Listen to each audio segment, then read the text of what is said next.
Kutob karong taknaa, 8 na ang kumpirmadong namatay tungod sa kalit nga pagbaha sa nagkadaayang lugar sa Mindanao. 7 ang namatay sa Misamis Occidental, samtang usa ang namatay sa Zamboanga Peninsula. Libuan ka mga pamilya sa nagkadaayang lugar sa Mindanao ang napiktuhan, samtang nagsaulog ang katawhan sa Pasko kagahapon ug hangtod karong adlaw. Apan, daling gidala sa mga evacuation centers ang mga apektadong residente o gitagaan og pagkaon sa mga lokal nga panggamhanan.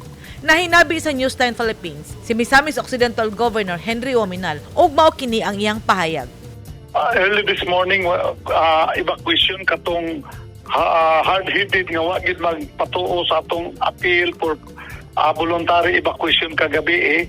And then karon na sa evacuation center, bago lang napasabol ang karsada gikan diri sa Osamis, ang naay daghang food packs pero dili mo gikinahanglan, ang gikinahanglan kanang cook food yun. So muna karon nga atong gipangitaag paagi nga bahala na og dili basta makapaniud to og makapanihapon. For the 2 days pito ang casualty karong adlaw, duha sa Clarin, duha sa Sinakaban, duha sa Jimenez ug usa sa Tunggol kagabi katong sa landslide. Kanang uno mo inaanom.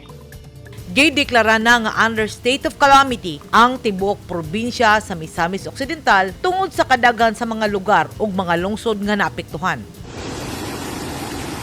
Sa Zamboanga Peninsula, partikular sa Zamboanga City, usa-usab ang namatay tungod sa pagbaha. Sumala sa taho sa Zamboanga City Disaster Risk Reduction and Management Office, nakasinati og pag-ulan ang Zamboanga City disperas pa lang sa Pasko ug milungtad kini hangtod sa kaadlawon sa Disyembre 25. Subay sa report sa Zamboanga CDRRMO, 118 na ka pamilya ang gipabakwit sa luwas nga lugar tungod sa pagbaha. 70 ka pamilya ang gipabakwit gikan sa barangay Gizao, 11 ka pamilya gikan sa barangay Putik, 37 ka pamilya gikan sa barangay Kulyanan ug naapay gipang-rescue sa barangay Daap, Sangali ug uban pang barangay sulod sa Zamboanga City. Samtang sa Hingoog City, 6,908 na ka pamilya ang napiktuhan ug daling nagpahigayon og preventive evacuation ang lokal nga panggamhanan. Sagad sa apektado ang mga barangay ug residente nga duol sa mga baybayon o coastal barangays. Samtang ana usay daghan nga naapektuhan nga didto namuyo sa kabukiran kay didto miagi ang tubig baha ug midahili ang mga yuta. Daling nagpahigayon og special session ang sangguniang panglungsod sa Hingoog City og pinaagi sa Resolution 2022 number 361.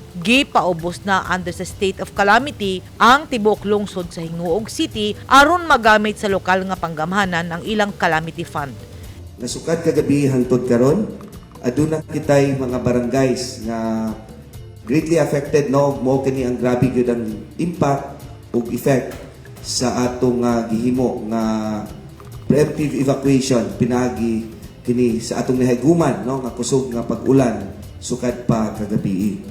So kung atong makita, mostly atong mga coastal barangays, no, ang dako gyud kay ang epekto sa kusog nga pag-ulan. Ug aduna po kitay report sinagalinlain usab nga mga hinterland barangay sama sa Mimbalagon, napod sa Samay area, napod sa Tinulungan area, ug sa uban pa nga mga barangay no nga napiktahan niining kusog nga pag-ulan ug pagbaha dinhi sa atong syudad.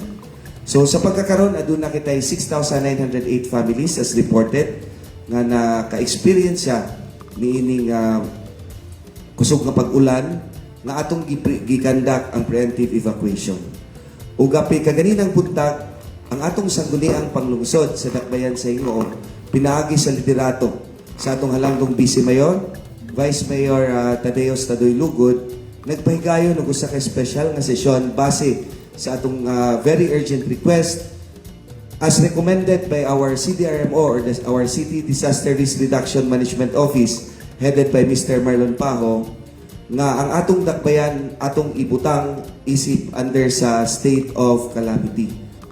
Aron makalimot ang katawan sa kapait nga ilang nasinati panahon sa Pasko, nagpahigayon og film showing ang lokal nga panggamhanan ug kaganihang buntag nagpahigayon og medical activity aron ipaniguro nga luwas ang katawhan.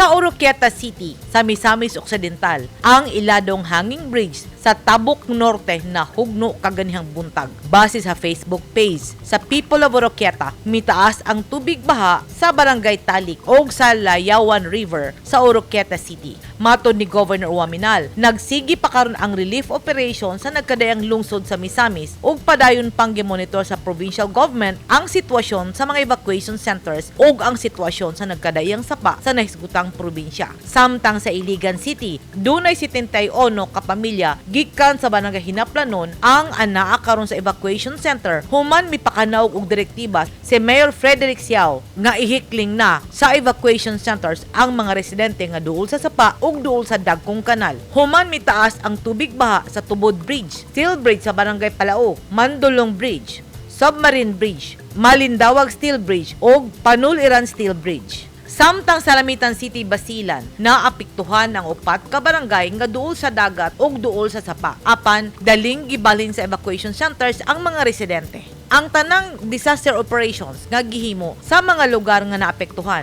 nakauban sa local government ang nagkadaang disaster agencies sama sa Philippine National Police, Philippine Coast Guard, Philippine Army, Philippine Navy ug mga communications group ug uban pang ahensya ang nakigtimbayan sa gobyerno aron matabangan ang mga apektado. Sa pinakaulahing report sa Pag-asa, makasinati ang pipila ka lugar sa Mindanao ug taligsik hangtod sa kusog nga pag-ulan tungod sa shear line o ang kalit nga pagbag-o sa direksyon sa hangin o pagbago sa lakat sa panahon. Tungod niini, nagpahimangyo ang Pag-asa sa mga lupyo duol sa baybayon, sa mga bukid nga sagad makasinati sa pagdahili sa yuta o landslide prone areas o sa mga duol sa dagkong kanal nga mangandam kanunay. O mas maayo nga didto na magpalabay sa evacuation centers aron malikay sa posibleng pagbaha o komplikasyon. Apan, sagad sa mga local government units miangal kay dunay mga residente nga dili maminaw sa panawagan sa lokal nga panggamhanan o hulaton nga magpait ng panahon una mangayo og taban kon rescue. Walay mawala kung kanunay kitang mangandam og magbinantayon kay ang panahon dili gayud matagna og dili kinahanglan nga duna pay mahitabo una kita muliho kay basin